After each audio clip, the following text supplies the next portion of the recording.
Hello बच्चों, welcome back to my channel Edu Colours. आज हम इस वर्कशीट में 9th क्लास की एसएसटी के अर्थशास्त्र पढ़ेंगे। चैप्टर चल रहा है निर्धनता एक चुनौती। ये इसका तीसरा पार्ट है और ये वर्कशीट 36 है। तो चलिए ये वीडियो शुरू करते हैं। उससे पहले आप मेरे चैनल को सब्सक्राइब कर दीजिए। चलिए शुरू करते हैं वीडियो। देखिए, निर्धनता जो है उसको समाप्त करने के लिए भारत द्वारा बहुत प्रयास किए जा रहे हैं। तो दो तरह के प्रयास जो हैं वो हम इस वीडियो में डिस्कस करेंगे। पहला, आर्थिक समृद्धि को प्रोत्साहन और दूसरा, लक्षित निर्धनता निरोधी कार्यक्रम। अब आप सोचोगे ये आर्थिक समृद्धि क्या है और लक्षित निर्धनता निरोधी कार्यक्रम क्या है। तो आर्थिक समृद्धि को प्रोत्साहन का मतलब है कि भारत देश की अर्थव्यवस्था को बढ़ावा देना, ऐसे कार्यक्रम चलाना जिससे भारत जो है तरक्की करे, क्योंकि जब भारत तरक्की करेगा तो गरीबी अपने आप दूर हो जाएगी। लक्षित निर्धनता निरोधी कार्यक्रम का मतलब है कि गरीबी को ध्यान में रखकर ऐसे कार्यक्रम चलाना कि लोग गरीबी से ऊपर उठ सके, या गरीबी रेखा जो है उससे ऊपर उठ के कुछ अच्छा कर सके, या जो गरीबी का जो परसेंटेज है इंडिया में वो डाउन हो जाए और लोग जो है वो एक अच्छी लाइफ जी सके। तो इस तरीके से इसके बारे में अभी और डिटेल में पढ़ लेते हैं।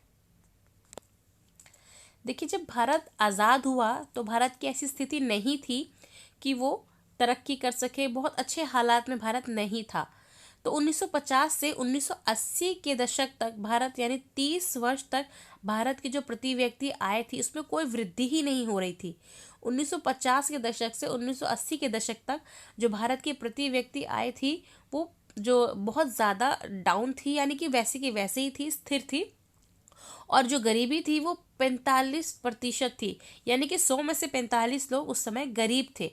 तो 1980 के दशक के बाद जो है भारत की आर्थिक समृद्धि दर जो है वो थोड़ी ठीक हुई।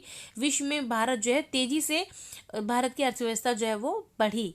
विकास की उच्च दर ने निर्धनता को कम करने में एक महत्वपूर्ण भूमिका निभाई, यानी कि जो भारत की विकास दर है जब वो बढ़ी तो गरीबी भारत की कम हुई। इसीलिए हम कहते हैं कि आर्थिक समृद्धि और गरीबी का एक गहरा संबंध है। आर्थिक समृद्धि अवसरों को व्यापक बना देती है और मानव विकास में निवेश करने के लिए आवश्यक रिसोर्सेज यानी संसाधन हमें उपलब्ध कराती है। ये शिक्षा में निवेश के द्वारा अधिक आर्थिक प्रतिफल पाने की आशा में लोगों को अपने बच्चों को स्कूल भेजने के लिए प्रोत्साहित करती है।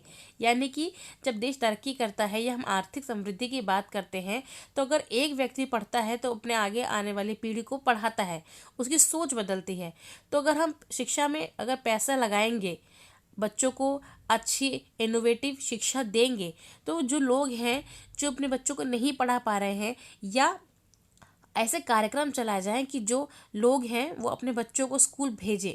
जब वो बच्चों को स्कूल भेजेंगे तो ये सारी चीज़ें अपने आप धीरे धीरे करके ठीक हो जाएंगी। अब हम बात करते हैं लक्षित निरोधी कार्यक्रम की। ये क्या है? लक्षित निर्धनता निरोधी कार्यक्रम का मतलब है कि भारत सरकार द्वारा ऐसे कौन कौन से स्कीम चलाई गई हैं, ऐसे कौन कौन से कार्यक्रम या अधिनियम चलाए गए हैं, योजनाएं चलाई गई हैं जिससे कि जो निर्धनता है उसमें कमी आई है। पहले हम बात करते हैं महात्मा गांधी राष्ट्रीय ग्रामीण रोजगार अधिनियम 2005 यानी मनरेगा की। इंग्लिश में बोलते हैं Mahatma Gandhi national rural employment guarantee act. ठीक है, इसका उद्देश्य क्या था, इसमें क्या बातें कही गई थी? इसमें कहा गया था कि ग्रामीण क्षेत्रों में जो आजीविका है यानी कि जो रोजगार है उसे सुरक्षित करने के लिए हर घर के लिए मजदूरी रोजगार कम से कम 100 दिनों तक एक व्यक्ति को काम हमें देना ही देना है। यानी कि गांव में यदि कोई व्यक्ति है तो उस इलाके में एक व्यक्ति को 100 दिनों के लिए काम देना ही देना है। इसका उद्देश्य सतत विकास में मदद करने के साथ सूखा, वन कटाई एवं मिट्टी के कटाव जैसी समस्याओं से बचने के उपाय भी हैं। यानी कि सिर्फ काम देना नहीं, ये सारी चीज़ें भी इसमें ऐड हो जाएंगी। मनरेगा योजना के तहत 1/3 रोजगार महिलाओं के लिए भी सुरक्षित किया गया है। यानी कि सिर्फ काम पुरुषों को ही नहीं मिलेगा, यानी कि 1/3 रोजगार जो है महिलाओं के लिए सुरक्षित रखा गया है। मार्च 2018 में विभिन्न राज्यों में अकुशल श्रमिकों के लिए मजदूरी दर संशोधित कर रुपये की जो 168 रुपये उन्हें पर डे मिलते थे वो 281 कर दिए गए हैं। इसके लिए केंद्र सरकार और राज्य सरकार रोजगार गारंटी कोष की स्थापना करेगी। कार्यक्रम के अंतर्गत अगर आवेदक को 15 दिन के अंदर काम नहीं मिलता तो वह दैनिक बेरोजगार भत्ते का हकदार होगा। यानी कि जितना गवर्नमेंट ने तय किया है उतना पैसा उसे रोज मिलेगा। अगर 15 दिन के अंदर सरकार उस व्यक्ति के लिए काम उसको नहीं दिला पाती है तो उसको एक दिन का जो मेहनताना है वो उसको मिलता रहेगा। अब दूसरा है राष्ट्रीय काम के बदले अनाज कार्यक्रम। यानी कि ये उन ग्रामीण निर्धनों के लिए है जिन्हें मजदूरी पर रोजगार की आवश्यकता है। अगला है 1993 में शुरू की गई प्रधानमंत्री रोजगार योजना। ये योजनाएं बच्चों आपको याद करनी है, ये 5 नंबर का क्वेश्चन बोर्ड के एग्जाम में आता है। तो प्रधानमंत्री रोजगार योजना का उद्देश्य क्या था? ग्रामीण क्षेत्रों और छोटे शहरों में जो शिक्षित बेरोजगार हैं, यानी कि जो पढ़ लिख कर भी जिनको रोजगार नहीं मिल पा रहा है, तो उन बेरोजगार युवाओं के लिए स्वरोजगार की अवसर उत्पन्न कराना और उन्हें लघु व्यवसाय यानी कि छोटा मोटा बिजनेस कराना स्थापित कराने में हेल्प करना। 1995 में शुरू किए गए ग्रामीण रोजगार सृजन कार्यक्रम। ग्रामीण रोजगार सृजन कार्यक्रम का उद्देश्य क्या था? ग्रामीण क्षेत्रों और छोटे शहरों में स्वरोजगार यानी खुद के काम के अवसर मौके देना, और जो छोटे छोटे बैंक है गांव में उनको बोलना कि वो लोगों को ऋण यानी कि लोन प्रोवाइड करा सके ताकि वो अपना काम धंधा शुरू कर सके और निर्धनता रेखा से ऊपर आ सके। प्रधानमंत्री ग्रामोदय योजना। प्रधानमंत्री ग्रामोदय योजना के अंतर्गत प्राथमिक स्वास्थ्य, प्राथमिक शिक्षा और ग्रामीण आश्रय, ग्रामीण पेयजल, ग्रामीण विद्युतीकरण जैसी जो बेसिक नीड्स होती हैं उनकी सहायता केंद्र करवाएगा इस योजना के तहत। ठीक है। अंत्योदय अन्न योजना जो है उनके लिए है जो निर्धनों में भी बहुत ज़्यादा जो गरीब है यानी कि जो बिलो पॉवर्टी लाइन से भी ज़्यादा निर्धन है उनके लिए ये योजना चलाई गई है। अब भारत जैसे विशाल देश के लिए जहाँ पर इतनी आबादी है, इतनी गरीबी है, उसके लिए क्या चुनौतियाँ हैं भविष्य के लिए? देखिए, भारत के लिए बहुत सारी चुनौतियाँ हैं। हालांकि निर्धनता में गिरावट आई है, लेकिन उसके बावजूद भी भारत जो है बहुत सारी चुनौतियों से अभी जूझ रहा है।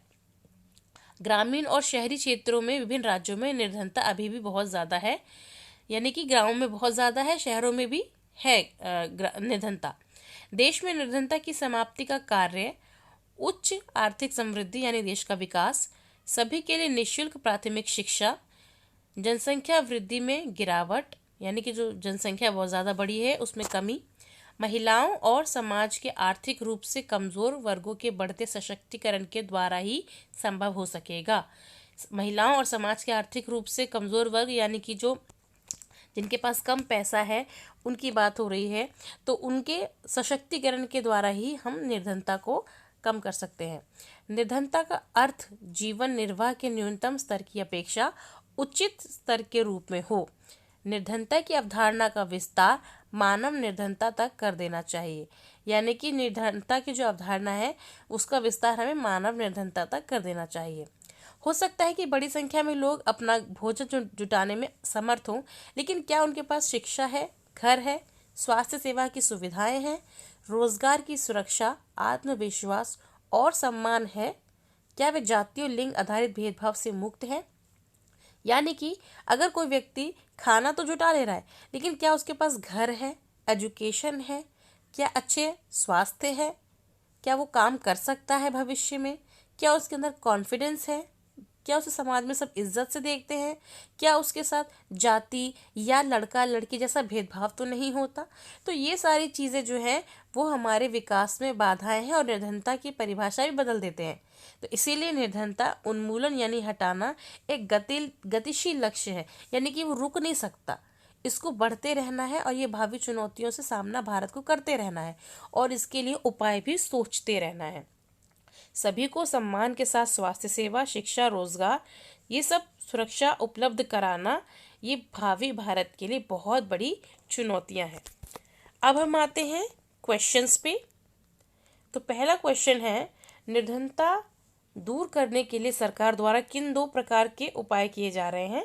तो यहाँ आप देख सकते हैं, सबसे पहले हमने उन्हीं की बात की थी, आर्थिक समृद्धि को प्रोत्साहन और लक्षित निर्धनता निरोधी कार्यक्रम, यानी देश का विकास और गरीबी को हटाने के लिए चलाए गए भारत द्वारा कार्यक्रम।